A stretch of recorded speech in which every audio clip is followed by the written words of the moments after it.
Hello, আসসালামু আলাইকুম। আপনারা সবাই কেমন আছেন? আমি আলহামদুলিল্লাহ ভালো আছি। আল্লাহর রহমতে আপনারাও সবাই ভালো আছেন। তো দেখেন এত মানে নিজেকে এত বিধ্বস্ত লাগে যে আল্লাহর কাছে কোনটা চাবো। অথচ কত চাওয়া, কত নালিশ করা আল্লাহর কাছে।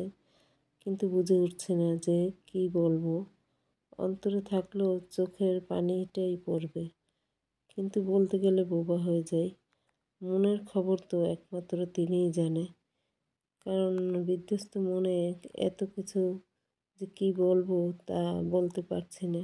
সব কিছু আল্লাহ জানে যে আমার কত কী করেছি তা একমাত্র আল্লাহই জানে। মাফ করো, আল্লাহর কাছে এইটাই চাওয়া। তো আল্লাহই জানে যে কী করা যায়। তো এইভাবে হলে তো হয় না।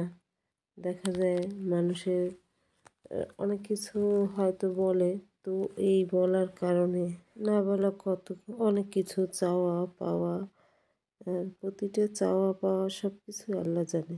আমার আল্লাহর কাছে মিনতি, তো মাফ করো আল্লাহ, রক্ষা করো।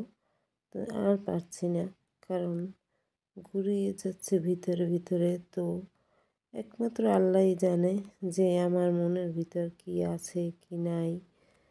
তাই আল্লাহর কাছেই আমার সব কিছু আল্লাহর কাছে চাওয়া যে আল্লাহ রহমত করো। যত কিছু করে থাকি অথবা নাই করে থাকি, তো জানে হয়তো অজান্তে অনেক কিছু কাউকে কিছু বলতে পারি, কারো মনে কষ্ট দিতে পারি। তো আল্লাহ তাআলাই একমাত্র জানে যে আমি কি কাউকে অজান্তে কিছু বলছি কি না বলছি। তাই আল্লাহর কাছেই আমার চাওয়া পাওয়া সব কিছু। একমাত্র আল্লাহই আমাকে রক্ষা করতে পারবে, মাফ করতে পারবে। তো আল্লাহর কাছে মাফ চাই। মনে করো যদি কাউকে কিছু বলে থাকি, তো একমাত্র আল্লাহই জানে। তাই তোমাদেরও বলছি, আল্লাহর কাছে সব সময় সব কিছু নামাজ পড়ে আল্লাহর কাছে মাফ চাও। আল্লাহই রহমতের মালিক, আল্লাহই সব কিছু করতে পারবে একমাত্র। আল্লাহ ছাড়া আমাদের কারো কোনো কিছু করার উপায় নেই। তাই সব সময় আল্লাহর আল্লাহর কাছে বলবা, আল্লাহই সব কিছু তোমাদের রক্ষা করবে। রহমতের মালিক আল্লাহ। তো আজকে আমি এই যে মাছ ভেজে নিয়েছি, এইটা হলো রুই মাছ।